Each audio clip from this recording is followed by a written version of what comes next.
Hi friends! Today I'm going to be reading Chapter 5 of Jansen, The Mystery of the Stolen Diamonds. This is the first mystery and there are lots more. Chapter 5. Cam and Eric quickly went out to Lee Avenue exit, the same one the man had gone through a few minutes earlier. It led to a street crowded with shoppers leaving the mall. "Do you see him?" Eric asked. "I think so. I think that's him up ahead. He's starting to walk down Lee Avenue." Cam and Eric tried to get through the crowd quickly. With a baby carriage, it wasn't easy. They brushed past a woman carrying a few large packages. She lost her balance, and one of the packages fell. "What do you think that is?" she yelled, pointing to the carriage. "A hot rod?" "That's like a fast car." Eric picked up the package. "I'm sorry," he told the woman. "You should be. Running through here like that, I hope you don't have a baby in there." Eric was about to tell her there was a baby in the carriage. Cam didn't let him. "Come on," she urged, "or we'll lose the man." They rushed ahead. They turned the corner onto Lee Avenue and saw the man halfway down the block. "Let's not get too close," Eric warned, "or he'll know we're following him."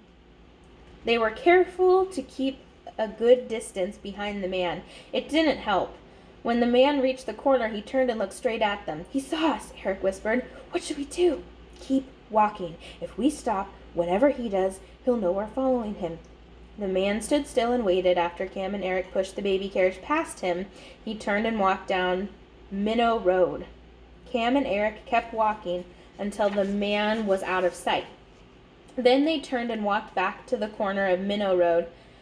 The street was filled with construction equipment and huge mounds of dirt.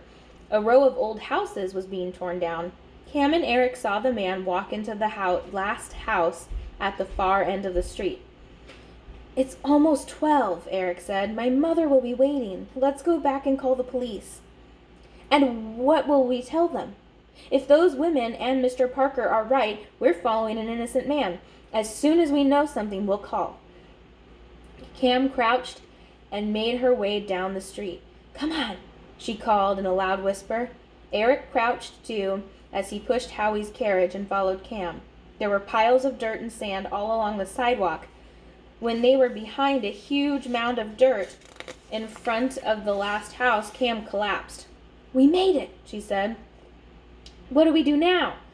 "Let's see what's going on inside that house." Cam and Eric started to crawl up the dirt pile. Then Eric stopped. Howie was no longer sleeping. He was beginning to move in his carriage. "Keep him quiet," Cam whispered. "I'll try." "You better do more than try. If he cries, we're in real trouble." Eric rocked the carriage gently. Howie looked up at Eric, but he didn't cry. Cam reached the top of the dirt pile. She had a good view of the old house. It was 3 stories high with rows of windows. Some of the windows were broken. There were no curtains or shades. Cam could see right inside.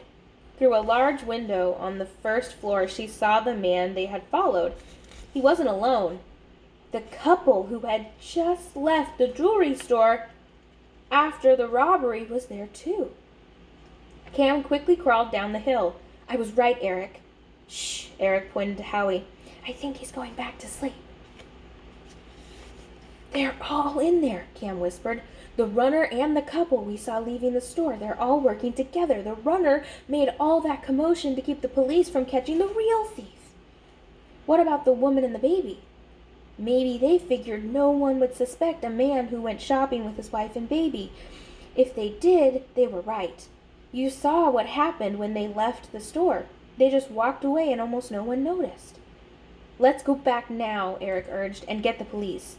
"You go," Cam told him, "and hurry. I'll stay here and watch the house." "Watch Howie too. I can move faster without him."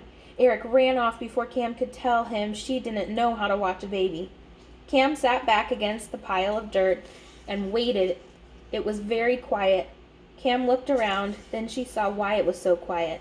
There were barriers at both ends of the street. Because houses were being torn down, cars were not allowed on Minnow Road. Cam realized that she and Howie were alone. The only other people nearby were the thieves. "I hope Eric hurries," Cam thought.